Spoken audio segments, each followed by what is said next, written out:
I always used to think that getting stranded on a deserted road at night with a broken down car would be about the worst situation you could find yourself in.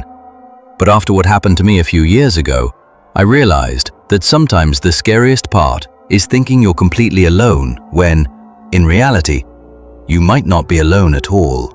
This happened about 5 years ago, toward the end of October.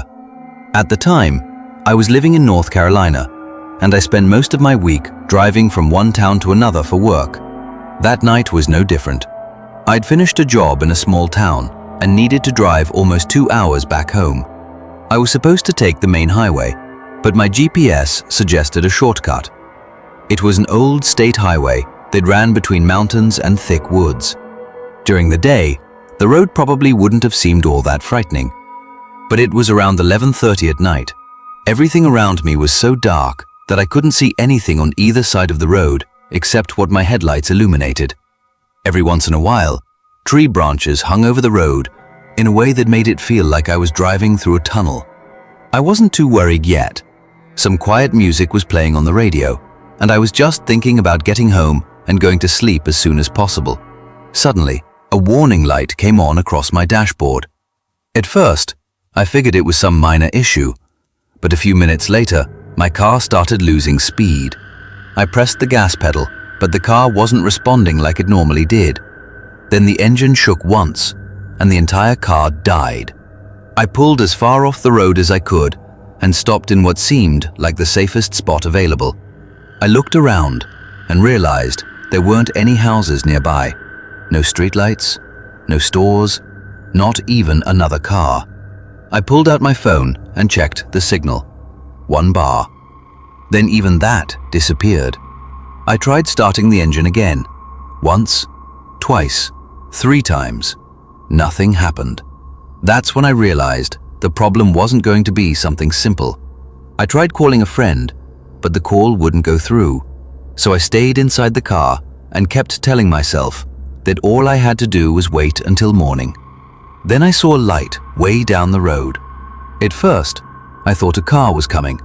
I felt relieved. The light slowly got closer, but after a few seconds, I realized it wasn't a pair of headlights at all. The light was very low to the ground. It looked like someone was walking along the side of the road, holding a powerful flashlight. I locked the doors. A few seconds later, the light stopped. It was probably 100 feet or so from my car. I stared through the windshield, but I couldn't see anything. Just that white light sitting motionless in the darkness. Then the light slowly started moving toward me. My first thought was that it might be a police officer, but after a few seconds, I realized the person wasn't walking along the road. They were moving through the trees beside it. I figured maybe it was a hiker or someone who had gotten lost. But walking through the woods this late at night, in the middle of nowhere, didn't feel normal to me. The person kept getting closer. Eventually, I could make out a vague human figure. They were wearing a dark jacket with a hood over their head.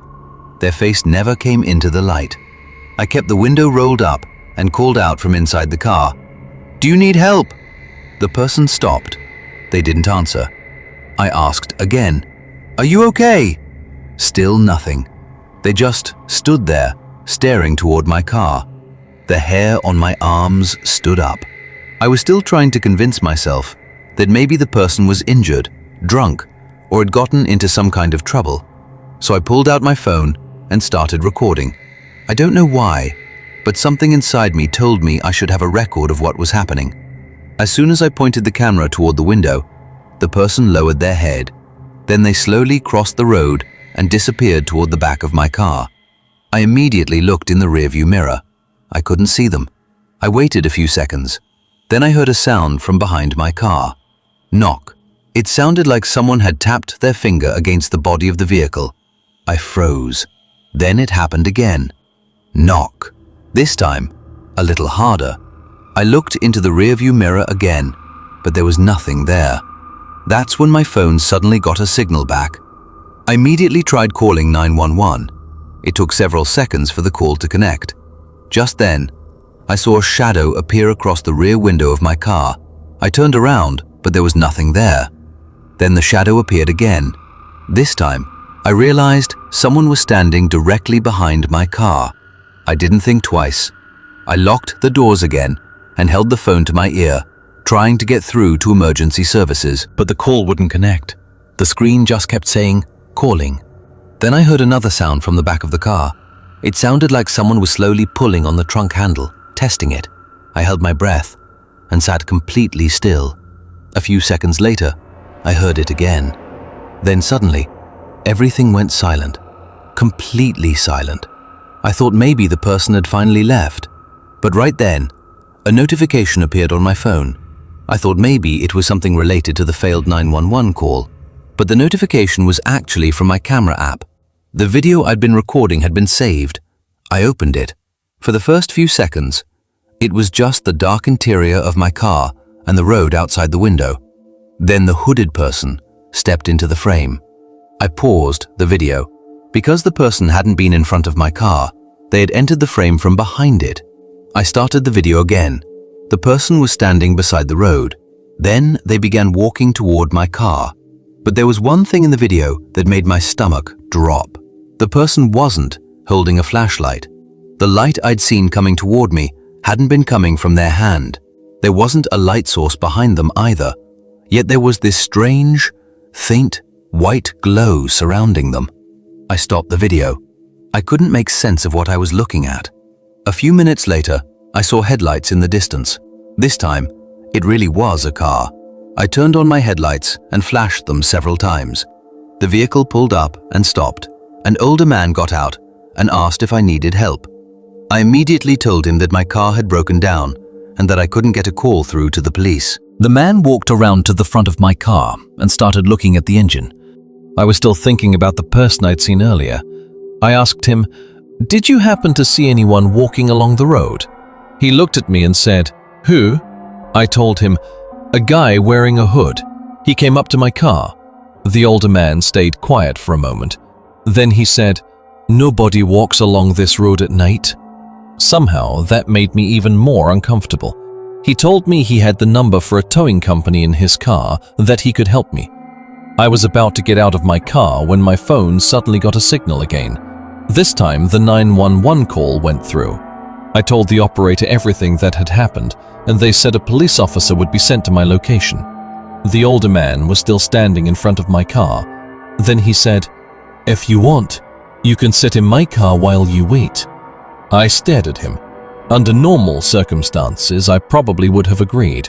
But after everything that had happened that night, something in my gut told me not to get out of my car.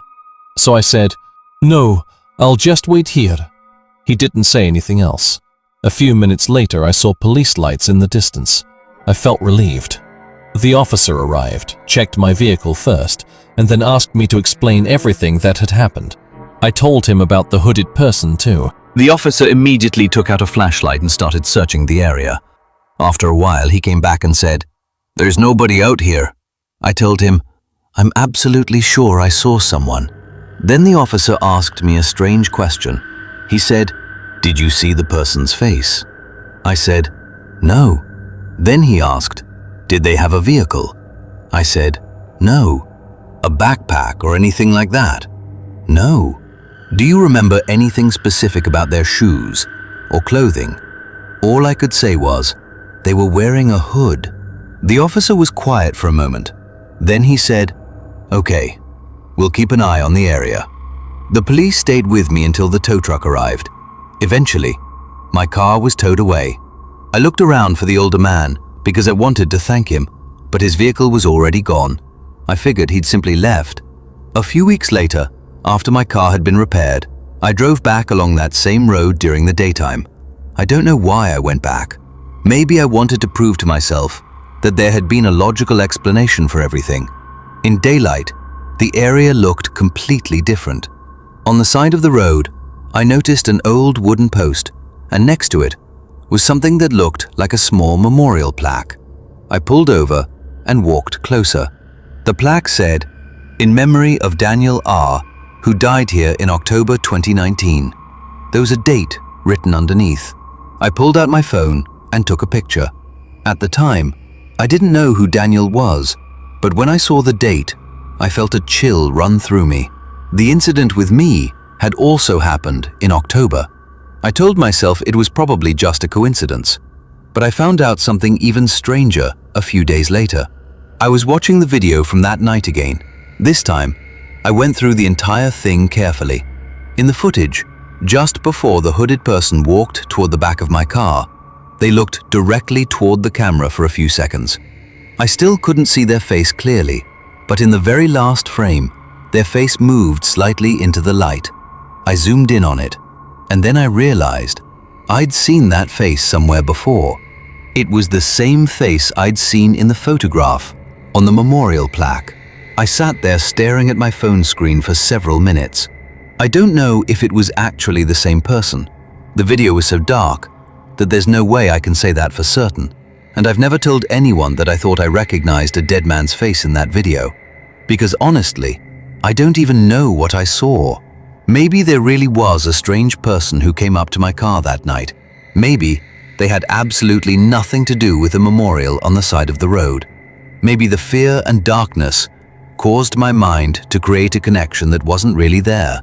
But there's one thing about that night that still bothers me.